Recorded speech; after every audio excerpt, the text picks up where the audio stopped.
Buenos días o buenas tardes. Doy gracias a Dios por el privilegio que tenemos de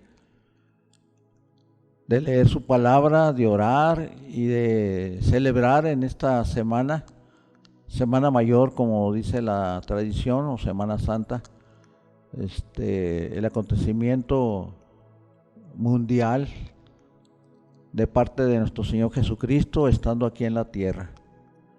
Su muerte, su sepultura, su resurrección. Y deseo que los que nos están escuchando pues tomen cartas en el asunto y estén interesados en escuchar estas 7 palabras que Jesús dijo estando en la cruz del Calvario. Vamos a ser 7 participantes, los cuales pues trataremos de poner algún pensamiento positivo para edificarnos con la palabra, recordar este acontecimiento que hace 2000 años y pico sucedió aquí en la tierra para bendición de toda la gente que necesita el perdón de pecados y la vida eterna. Dice la Biblia que cuando Jesús fue crucificado, en el libro de Lucas, estoy refiriéndome a esa cita, capítulo 23, versículo 34, esta palabra que empieza, que por muchos años se ha predicado, lo que decía Jesús, viendo que la multitud que estaba ahí alrededor, en esa cruz donde Jesús estaba sufriendo físicamente, ¿verdad? Y moralmente y aún espiritualmente, lo que la gente le gritaba y se burlaba de él.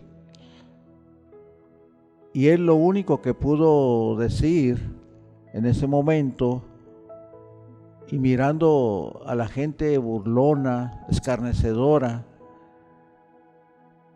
dirigir sus ojos al cielo y decirle a su Padre: Padre, perdónalos porque no saben lo que hacen.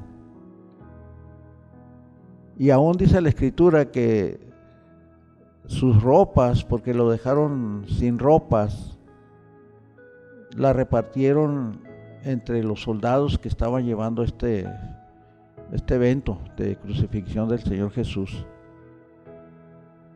Y el pueblo dice que estaba mirando, y aún los gobernantes se burlaban de él diciendo: si a otro salvó, que se salve a sí mismo, y si este es el Cristo, el escogido de Dios. La importancia de esta frase creo que nos lleva a pensar y dar un paso espiritual de arrepentimiento, porque en el cuerpo físico del Señor estaba cargando todos los pecados de la humanidad, aún de los que no son burlones, aún de los que en este tiempo están naciendo y aún viviendo, jóvenes, adolescentes, adultos. Estaba cargando los pecados de toda la humanidad, pero esperando el Señor un arrepentimiento. Y de veras, en este tiempo el Señor espera un arrepentimiento genuino de la vida de aquellos que supuestamente dicen creer en Dios. Si dicen creer en Dios, deben creer también en Jesucristo su Hijo, porque dice la Biblia que el que tiene al Hijo tiene la vida, y el que no tiene al Hijo no verá la vida. A mí me hace pensar, y sí en el corazón, esta palabra tan importante que el Señor dijo estando Él en la cruz del Calvario. La profecía en Isaías habla acerca, en el 53 habla acerca de este sufrimiento, porque fue profetizado así muy fuerte por el profeta Isaías. Después vemos el desenlace de este evento tan maravilloso de bendición para muchos seres humanos que viven en la tierra, claro, aquellos que se han arrepentido y que han recibido a Jesús como suficiente salvador de sus vidas. A veces decimos y comentamos, ¿no? por otras religiones, miles de religiones que hay, que tienen a un Dios, pero ese Dios no murió por ellos en la cruz del Calvario, no murió por sus pecados. Así me nombren el que sea, el más famoso como el Buda o Confucio, etcétera, etcétera,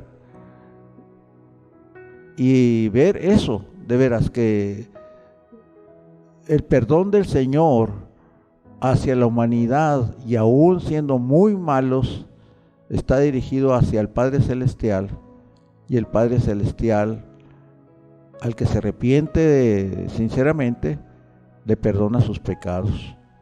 La Biblia dice que Él es fiel y justo para perdonar nuestros pecados y limpiarnos de toda maldad. Vayamos adelante respecto a esto, y en este caso a mí me tocó esta primera palabra. Dios bendiga sus vidas. Hola, buenas tardes. El día de hoy te voy a platicar sobre la segunda palabra de que dijo nuestro Señor Jesucristo. El día de hoy te voy a platicar primeramente sobre una pequeña historia. Un evangelista, y puedo decir que es uno de los evangelistas más eficaces, él trabajaba en una gasolinera. Esta persona nunca asistió a ningún seminario, no tomó ningún curso bíblico, tampoco. Lo único que te puedo decir es que tenía la Biblia bien gastada, la tenía bien usada y siempre la tenía a un lado para hablar de Jesús. Fíjate bien, regularmente él atendía a todas las personas de su negocio, pero nunca desaprovechaba cualquier momento para hablarles del amor de Cristo. Bueno, yo estoy seguro que esta persona fue un testigo fiel. Este hombre hablaba de nuestro Señor Jesucristo, hablaba de su amor y siempre presentaba el mensaje de Jesús enfocado a tu vida, una vida en abundancia, una vida eterna que te puede dar Jesús. Entonces, con el correr de los años, pues esta persona dejó resultados que muchas personas empezaron a conocer a Dios. Pero fíjate, ¿cuál es la única tarea de nosotros? Nosotros tenemos que solamente proclamar. Dios no nos está diciendo si esta persona cree, está bien. Él solamente lo único que te está diciendo a ti, proclama. Los resultados son de Él. Fíjate, eso es lo que debemos de hacer. Y esto me trae a mí el ladrón que estaba colgado en aquella cruz junto a Jesús. Esta persona ya estaba al borde de la muerte, ya estaba ahí crucificado también junto con Jesús. Y esta persona era un bandido, era un pecador que toda su vida vivió como malo. Y al último momento creyó en Jesús. Y fíjate lo que dijo: acuérdate de mí cuando vengas en tu reino. Él sabía que Jesucristo tenía un reino que era el reino celestial. Y fíjate, él estaba diciendo: acuérdate de mí. Y fíjate lo que Jesús lo que dijo. Y yo creo que tú ya te lo sabes. De cierto te digo, hoy estarás conmigo en el paraíso. Eso es en Lucas capítulo 23 versículo 43. Ahora te voy a hacer una pregunta. ¿Qué es lo que calificó a esta persona para ir al cielo? ¿No hizo ninguna obra para ganarse el cielo, o sí? Yo creo que no. De hecho, ninguna persona ha demostrado ganarse la vida eterna. Pero fíjate, es una cosa sencilla. Eso se llama fe. Fe en Cristo Jesús vivo. Una fe sencilla, una fe sin adulteración, sin tener que demostrarla. Solamente, fíjate, Dios requiere que tengamos fe. Fíjate, en este versículo que estuvimos meditando, yo recalco 3 cosas que pueden de ser ayuda para ti. Que nadie está demasiado lejos para convertirse a Cristo. A lo mejor tú puedes decir: yo ya no merezco la salvación, yo ya tengo una edad avanzada o yo no. Entonces créeme que nunca es tarde para decirle a Dios: yo me arrepiento de mis pecados. Fíjate, él estando en la cruz, él aceptó la salvación que es en Cristo Jesús. creyó por medio de fe. ¿Y cuál es el método? Y este es el segundo punto que yo quiero recalcar. ¿Cuál es el mejor método para que las personas crean en tu evangelio, en el evangelio de Jesucristo? Es una vida consagrada. Sócrates dijo una vez que las palabras son necias. A veces nosotros hablamos y hablamos y hablamos y no demostramos con nuestra vida lo que realmente Jesús hizo por nosotros. Y el número 3, todo lo que Dios requiere y acepta es una fe sencilla. Algo sencillo, una fe sencilla sin adulteración. Fíjate, ¿cuántas obras serían suficientes para ganarte la vida eterna? ¿Cuántas serían? No, eso es imposible. Si la salvación es por fe, toda la obra y toda la gloria son ¿de quién? De Cristo Jesús. Todo lo que Dios quiere de usted es la fe. No dudes en aceptar a Cristo. Y como esta persona que estuvo en la gasolinera, tú también prepárate a hablar de Cristo y de esa historia maravillosa de amor de Jesús. Dios te bendiga. Buenas tardes. Bueno, la siguiente palabra que sigue está en el libro de Juan, capítulo número 19, versículo 26 y 27, cuando dice: cuando vio Jesús a su madre y al discípulo a quien él amaba, que estaba presente, dijo a su madre: mujer, he ahí a tu hijo. Después dijo al discípulo: he ahí a tu madre. Y desde aquella hora el discípulo dice que la recibió en su casa. Bueno, la tercera palabra que está aquí, que Jesús pronuncia en el momento de su crucifixión, es una palabra pues muy importante, ¿no? En medio de todo lo que viene siendo la Biblia. De todos los discípulos de Jesús, solo uno estuvo con él en el proceso judicial, pero para ser justos debemos decir que no tuvo que enfrentar las autoridades, ni las judías ni las romanas, hablando de Juan. La tradición nos dice que entró al patio de la casa del sumo sacerdote porque conocía a la familia. Este discípulo fiel, llamado el discípulo amado, en el evangelio que lleva su nombre, allí se indica una relación con Jesús, era tan cercana que se acostaba, dice, aquí a recostar sobre su pecho. Este discípulo amado no es otro que Juan, el mismo que recibió a María. Hay muchas personas que han hecho ideas y han sacado muchas cosas, ¿no? Vamos a decirlo así, en el texto, y hay otras en contexto. Pero fíjense que cuando Jesús estaba en el momento de su crucifixión, él mira a su madre y mira a Juan, el discípulo amado. Entonces, así como Jesús estaba siendo crucificado, Jesús ve a su madre, ¿no? Y se da cuenta que estaba por partir, ¿no? Con el Padre, y no quería dejar a su madre pues desamparada. Algo que nos deja notar ahí bien importante es que Jesús no desampara a nadie, ni aún en la cruz. Entonces, muchas personas piensan que Jesús encarga a María con Juan porque Juan era una persona bien querida por Jesús. Pero si nos ponemos a meditar un poquito más y profundizamos un poquito, a lo mejor la palabra de Dios no te lo dice exactamente cómo, pero en aquellas partes, en Medio Oriente, en aquellos tiempos se acostumbraba, y ahorita todavía en algunas partes del mundo se acostumbra que un hombre mayor se case con una joven. Entonces, cuando María se casa con José, lo que más o menos nos hace pensar es que José ya era un hombre maduro, era una persona que ya tenía pues sus años, ¿no? Entonces, cuando se casa con María, María era una jovencita, era una muchachita que se casa con este hombre. María tuvo más hijos y María tuvo su vida normal, ¿no? Con José.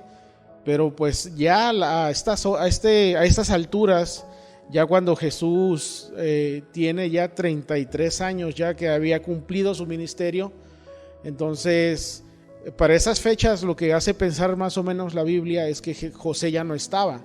Entonces también la Biblia menciona que María tuvo más hijos con José. Entonces mucha gente, y hasta yo a veces nos ponemos a pensar, ¿no? ¿Dónde estaban los demás hermanos de Jesús? Bueno, recuerden que hubo un momento en el que Jesús estaba con sus discípulos predicando la palabra, y se acerca uno de sus discípulos y le dice, Jesús, te buscan tu madre y tus hermanos. Entonces Jesús, a lo que nosotros podemos entender es que si los hermanos y María no estaban en el ministerio con Jesús, entonces los hermanos no creían en Jesús. Entonces, como no creían en Jesús, dejaron desamparada a María. Entonces María, como todas las mamás del mundo, ¿no? Como casi la mayoría, no puedo decir todas, como la mayoría de las mamás del mundo creen en sus hijos, los siguen, los apoyan, y María no fue la excepción en este asunto. Entonces María lo que hizo fue apoyar a Jesús, fue acercarse con él, estar en su ministerio, pero al momento de acercarse al ministerio de Jesús se queda sola. Entonces cuando Jesús mira que su madre se va a quedar sola, en ese momento se da cuenta que no puede dejar a María desamparada. Entonces observa al discípulo amado y le dice, he ahí a tu madre, y luego a María le dice, he ahí a tu hijo, como dándole la responsabilidad a Juan de tener sobre él el cargo de María. Entonces, algo bien importante que Jesús nos da en esa enseñanza es que no importa quién seas tú, no importa dónde estés, Jesús recibe a todo mundo. Jesús se preocupa por todos, aún estando en la cruz. Jesús se preocupó por María, se preocupa por ti, que posiblemente tú estés rechazado, posiblemente tú seas una persona que ha sido expulsada de algún lado, posiblemente hasta tu familia te ha dejado de hablar por cuestiones de la fe o algo así. Entonces Jesús lo que te da a entender es que tú no estás solo. Juan representa, vamos a decirlo así, la iglesia. Juan representa un poquito, podríamos ponerlo así, como la iglesia donde recibe a todos los que están desamparados. Jesús siembra, podemos decirlo así, la primera iglesia, cuando le dice a Juan, ¿sabes qué? Aquí está tu madre, ahora es parte de tu responsabilidad, y eso es lo que la iglesia hace. La iglesia te recibe, la iglesia te ama, la iglesia te apoya. Si tú tienes necesidad de algo, la iglesia está para estar ahí contigo. Entonces no temas acercarte con una persona que tenga verdaderamente a Jesús en su corazón. Acércate, porque Jesús nos dejó un encargo muy importante, y es amarte, cuidarte y servirte sobre todo. Dios te bendiga. Ahora consideramos la cuarta palabra, la palabra desolación. Mateo y Marcos escriben esto en sus evangelios. Lo que vamos a compartir es de Mateo 27, el versículo 46. Voy a leer desde el 45 y dice así: Y desde la hora sexta hubo tinieblas sobre toda la tierra hasta la hora novena. Cerca de la hora novena, Jesús clamó a gran voz diciendo: Elí, Elí, lama sabactani. Esto es, Dios mío, ¿por qué me has desamparado? Las palabras que Jesús está diciendo en este momento son palabras que David en su tiempo escribió en el Salmo 22, principalmente en el versículo número 1. Lo que vemos aquí es lo que experimentó David en un momento de sufrimiento. Jesús estaba citando este salmo que había aprendido desde su niñez. Quizás lo estaba repasando en su mente en esos momentos de agonía, y son esas frases que se articulaban en sus labios. Este salmo que escribió David describe a uno que está sufriendo en soledad, pero mantiene su fe en Dios, y termina, si tú lo lees, este salmo en una nota de victoria. Jesús conocía cuál era el fin de todo este sufrimiento. Él conocía que aunque él estaba experimentando un dolor tan grande, no era tanto el dolor físico en ese momento que estaba sufriendo, sino la separación de su Padre. Era la primera vez que Jesús se estaba separando de su Padre. Vemos que esta es la única ocasión en que Jesús se refiere a su Padre como Dios. Él estaba notando esta separación que estaba existiendo, y es por eso que repite estas palabras que recuerdan al salmista David. Él conocía solamente esta verdad. Él sabía que todo esto iba a pasar por un propósito.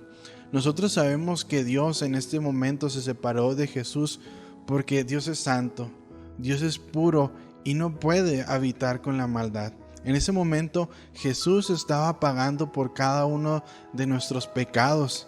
Pecados que ya cometimos, que estamos quizás cometiendo o que vamos a cometer en el futuro. Él estaba en ese momento reconciliando consigo mismo todas las cosas. Él estaba pagando por cada uno de los pecados tuyos y míos. Creo que esto es algo importante que debemos de recordar en estas fechas.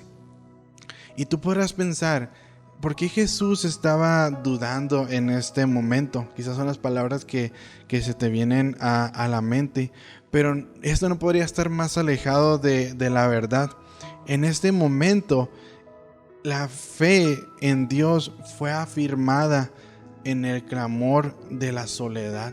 ¿Cuántas veces nosotros en nuestra soledad o en nuestro sufrimiento vemos que nuestra fe ha aumentado, ha crecido? Ese es un ejemplo para cada uno de nosotros y un modelo que cuando vengan circunstancias difíciles en nuestras vidas, que cuando vengan circunstancias que nosotros quizás no podemos entender, que cuando experimentemos soledad, saber que Dios está allí con nosotros, saber que Dios está pendiente de cada una de nuestras decisiones, de cada una de las cosas que nosotros estamos sufriendo. Es importante, hermanos, que este tiempo nos sirva a manera de reflexión, a manera de considerar lo que Jesús pagó en la cruz por ti y por mí, que no fue algo sencillo para Él, pero que fue algo necesario y que fue un acto de amor sacrificial tan grande. Después de esto, sabiendo Jesús que todo estaba consumado, dijo: para que la escritura se cumpliese, tengo sed, porque iba deshidratado, porque iba cansado, porque no había comido más que lo último alimento que tomó fue en la última cena, no había desayunado, ni comido, ni cenado. Y el cansancio de llevar la cruz hasta el Calvario lo deshidrató y lo cansó, iba extenuado, porque iba como Dios y hombre, pero en espíritu carnal. Como hombre, para que se cumpliera la palabra. Y sabemos que Él vino, sufrió y padeció por todos nosotros en el Calvario, para que nosotros fuéramos salvos, porque estábamos perdidos. Nos encontró perdidos, presos en la maldad y en el pecado, por lo cual Él vino en esa sumisión y en ese cumplimiento a buscar y a salvar lo que estaba perdido. Se encontró presos en la maldad y en el pecado, y Él se dio a sí mismo para librarnos del pecado, de la maldad. Por eso Él fue crucificado en el Calvario por todos y cada uno de nosotros. Ahora lo que nos corresponde a nosotros, ser agradecidos, tener conciencia de todo lo que Él sufrió y demostrar que le amamos como Él nos ha amado primeramente a nosotros. Que podamos cambiar nuestra manera de vivir, seguir una línea recta, sin tratar de ser mejor día con día en todos los aspectos, y no andar perdiéndonos o estar en la iglesia y en la calle hacer otra cosa. Debemos ser parejos en todas estas cosas y ser cumplidos en la palabra de Dios y agradecidos por el gran sacrificio que Él tuvo al morir en la cruz por todos nosotros, porque por nuestras culpas, cuando Él vino a este terrenal, como Dios y hombre hecho carne, Dios lo llenó de su bendito Espíritu Santo y le dio potestad sobre todas las cosas.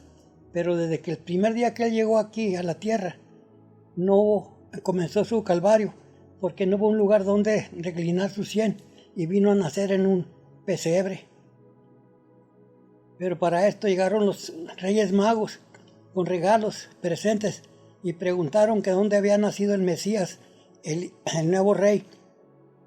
Y el rey se enojó, le dio coraje, envidia, porque pensaba que Él venía a destronarlo.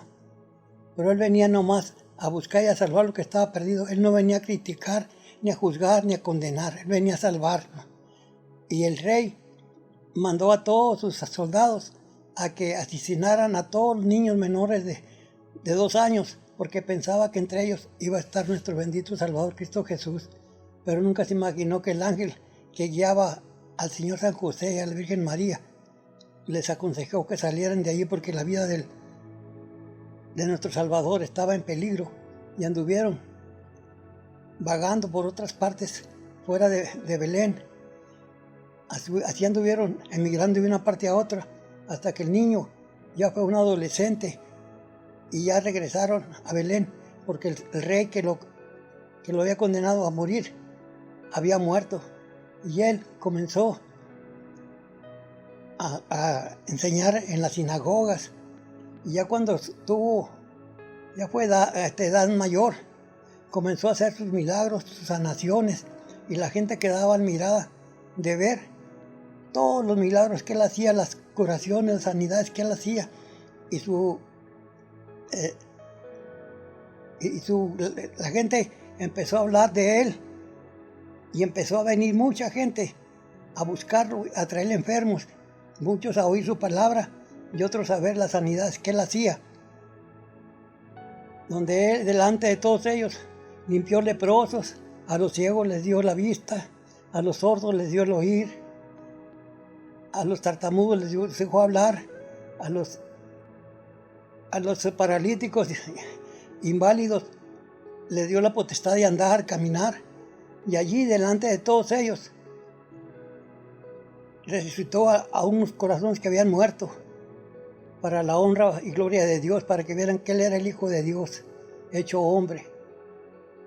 Pero desgraciadamente la maldad que hay en el mundo no deja que las cosas se cumplan como deben de ser bien y que sigan su cauce.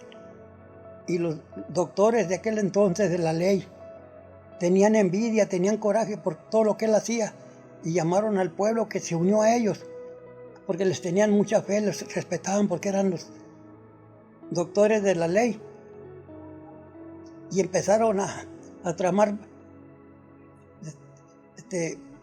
vergüenza, mentiras en contra de mi Señor, y lo llevaron ante Poncio Pilatos. Y Poncio Pilatos le dijo: ¿de qué acusan a este hombre? ¿De qué lo señalan? Y ellos le dijeron: ¿de qué? Y él dijo: yo no encuentro delito alguno en este hombre. Para mí este hombre es inocente. Y se lavó las manos. O sea que él, entonces por eso dijo él: tengo sed, para que se cumpliera la palabra. Buenas tardes, hermanos. Continuamos con esta serie de las 7 palabras. Vamos a continuar con la 6ª palabra que expresó Jesús antes de morir, estando clavado en la cruz. Y esta serie de palabras, como le hemos visto las anteriores, es muy importante conocer el contexto de estas palabras. La 6ª palabra es la siguiente, que está marcada en el Evangelio de Juan, capítulo 19, versículo 30, que dice lo siguiente: cuando Jesús hubo tomado el vinagre, dijo: consumado es, y habiendo inclinado la cabeza, entregó el espíritu. Después de toda la agonía que pasó en el Calvario, sin dormir, estando preso, golpeado por los guardias romanos, y luego cargar esa cruz hasta el monte Gólgota, vemos a un Jesús cansado, fatigado, y después clavado en esa cruz, vemos que Jesús estaba ya en el límite de sus fuerzas y de su capacidad de resistir el dolor. Entonces vemos cada palabra precesora de esta, vemos cómo Jesús estaba en agonía hasta llegar a esta parte que es consumado es. La palabra consumado es, según la traducción en griego, y en varias partes lo dicen así, muchos teólogos la marcan como la deuda fue pagada. Y aquí hacemos la pregunta, hermanos, ¿pero qué deuda fue pagada? Con año tras año se nos menciona que nosotros somos pecadores y la sangre de Jesús fue el precio y la suficiente cantidad de sacrificio para poder pagar nuestros pecados. Y hermanos, y personas que nos estén escuchando que quizás no conozca esto, todos nosotros somos pecadores, todos nosotros hemos vivido una vida alejado de Dios. Y para hacérselas más sencillas, el pecado es la independencia de Dios. Cuando nosotros somos independientes de Dios, nuestra voluntad sale a reflejarse y entonces actuamos y vivimos como nosotros queramos, como nosotros queremos. Entonces es ahí donde empezamos a pecar y empieza el problema. Pero fíjense, Jesús vino a este mundo primeramente como un niño, luego creció y cumplió su ministerio, y llegando a esta parte final de su vida, apelamos al megaplan divino de Dios, que era que la creación empieza de ahí hasta llegar al momento de la cruz. Ese es el megaplan de salvación y redención del Señor. Todavía aquí, cuando Jesús dice consumado es, todavía el megaplan no estaba completo, porque primeramente hubo perdón de pecados, o sea, hubo salvación, pero la redención se obtiene por medio de la resurrección de Cristo. Ya la Biblia lo marca en 1 Corintios 15, que si Cristo no hubiera resucitado, vana nuestra fe. Pero eso lo vamos a ver hasta el domingo, vamos a poder comprender bien qué es la resurrección. Pero ahorita estamos viendo que la palabra consumado está explicando y diciendo, y aquí en otra parte de la Biblia, en Marcos 15:37, explica que dio un grito muy fuerte. ¿Qué quiere decir? Podría decirse así, exagerando, pero diciéndole en público que Cristo ya había vencido al pecado, que Cristo había vencido a las huestes de maldad que habían atormentado tanto tiempo, que Cristo estaba rompiendo la maldición del pecado.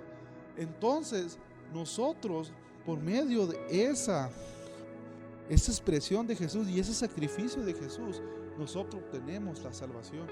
Gracias le damos a Dios porque Él tomó la consideración de venir a este lugar, que el cual no necesitaba.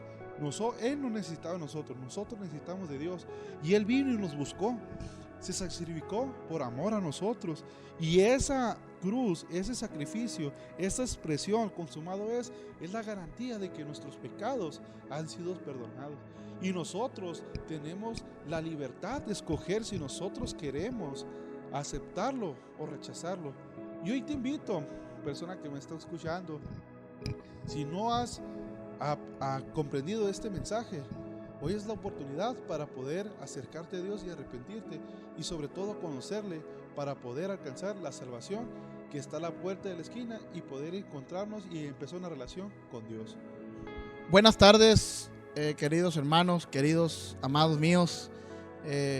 Vengo esta tarde a enseñarles un poco de la palabra del Señor, y nos tocó hablar acerca de la séptima palabra que nuestro Señor Jesucristo dio en la cruz del Calvario al momento de morir, y me tocó la última palabra, que es: Padre, en tus manos encomiendo mi espíritu. Y vamos a ir rápidamente ahí en Lucas capítulo 23 verso 46. Si tienen Biblia, si tienen algún celular ahí ustedes en su casita, favor de acompañarme ahí en Lucas 23:46, la palabra de Dios, que dice de la siguiente manera. Recuerden, estamos hablando de las 7 palabras donde mis hermanos y su servidor vamos a estar hablando acerca de cada una de las palabras que hizo nuestro Señor Jesucristo. Y dice la palabra de Dios en Lucas 23:46, dice: entonces Jesús, clamando a gran voz, dijo: Padre, en tu mano encomiendo mi espíritu. Y habiendo dicho esto, expiró. Como podemos ver, hermanos, cada uno de las 7 palabras que dio nuestro Señor Jesucristo, esta fue la última. Esta fue podríamos decir, la gota que derramó el vaso. ¿Cómo miramos cómo nuestro Señor Jesucristo en la cruz del Calvario llegó a decir estas palabras al momento de que Él llegó a dar su último aliento en la cruz del Calvario? Entonces, ¿cómo vemos nosotros aquí en este capítulo cómo Jesús refleja el verdadero amor de Dios hacia la humanidad?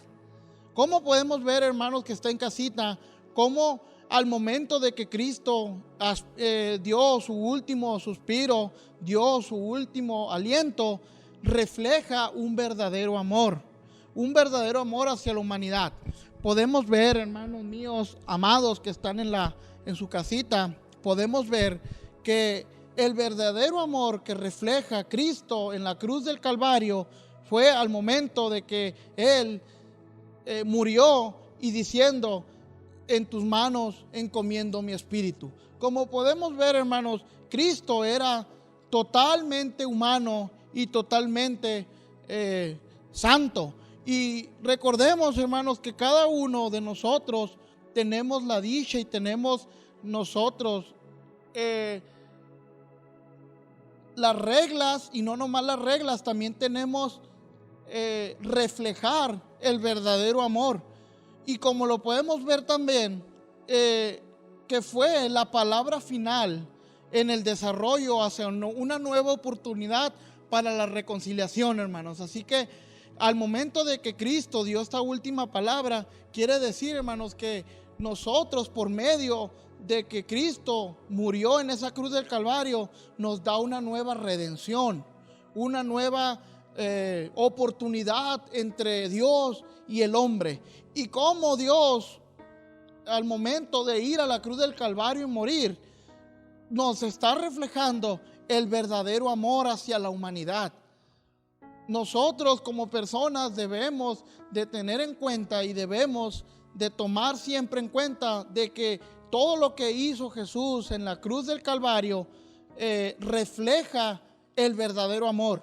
Y cuando refleja el verdadero amor, hermanos, déjame decirte también que inicia un nuevo camino hacia el hombre y Dios. Y cuando tú empiezas a ver el significado de estas 7 palabras, podemos encontrar redención, que es en la cruz del Calvario, mediante la muerte, la sepultura y sobre todo la resurrección de Cristo, para que nosotros podamos alcanzar salvación. Amado, esta última palabra que te vengo a decir es: acércate a Cristo. Él ya murió en la cruz del Calvario. Él está listo para alcanzarte y Él está listo para darte una nueva oportunidad. Y quiero despedirme orando por ti. Quiero despedirme también poniendo en manos de Dios, tu vida, para que tú alcances esa salvación que tanto tú y que tanto todos anhelamos. Vamos a orar. Amado Dios, gracias te damos, Señor, por esas 7 palabras que tú nos acabas de dar. Gracias, amado Dios, porque tú nos permitiste tener una nueva oportunidad, tener una nueva vida, tener una nueva esperanza, Señor. Gracias, Señor, por tu crucifixión y sobre todo, Padre, gracias a tu resurrección, nosotros, Padre, podemos ser más que vencedores, Padre. Te pedimos, Señor, que tú nos ayudes a seguir adelante y que tú nos ayudes a encontrar tu divino camino y tu divina voluntad. Gracias, Señor, te damos en el nombre de Cristo Jesús. Te damos las gracias por todo.